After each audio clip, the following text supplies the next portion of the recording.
Éminence, Monseigneur, qui était déjà pour 10 minutes, et puis le mot de conclusion, le mot de la fin du Père Badou. Merci. Alors, pour le moment, nous allons donc accueillir, j'espère qu'il est déjà présent dans la salle, Monsieur Vincent Tobi-Irié. C'est lui que nous appelons à la table de conférence s'il est déjà présent dans la salle. Ce monsieur-là, parce qu'il devait exposer, il n'a pas pu. Alors, il n'est pas là? Il est là.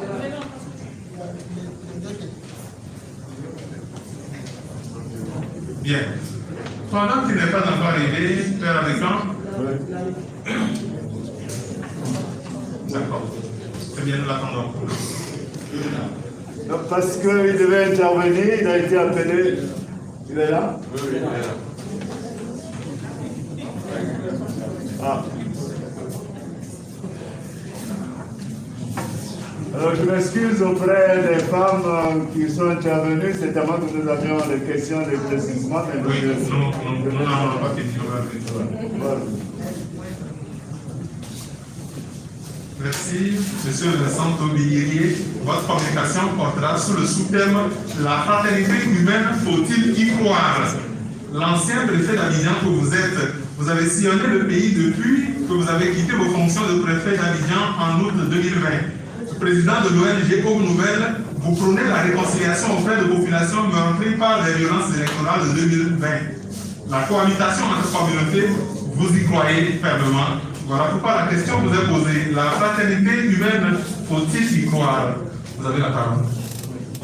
Vous en avez pour 5 minutes si vous voulez bien. Merci.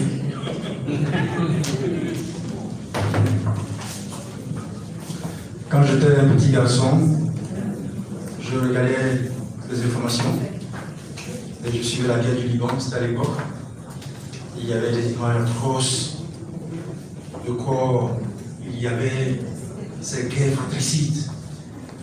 Quelques années plus tard, rentré à l'université, je suis la guerre d'Afghanistan, la guerre d'Irak, avec ces milliers, ces centaines de milliers de soldats, le monde déchiré, il y avait des tensions. Je suivais tout ça et je me posais la question de savoir comment le monde en est arrivé à autant de déchirements. Et plus tard, j'ai commencé une carrière internationale qui m'a mené dans les pays en guerre, où ce que je lisais dans les journaux, dans la presse, dans les livres, avait une réalité. À ce moment, je ne lisais plus, mais je voyais les corps déchirés, je voyais les impacts de guerre dans les pays qui avaient connu la richesse, la fraternité, l'amour, l'abondance, l'opulence, mais étaient totalement effondrés. Et j'ai vu pratiquement tous ces pays, je n'en revenais pas. Je me posais la question de savoir quelle est cette violence dans le cœur qui faisait autant de déchirements.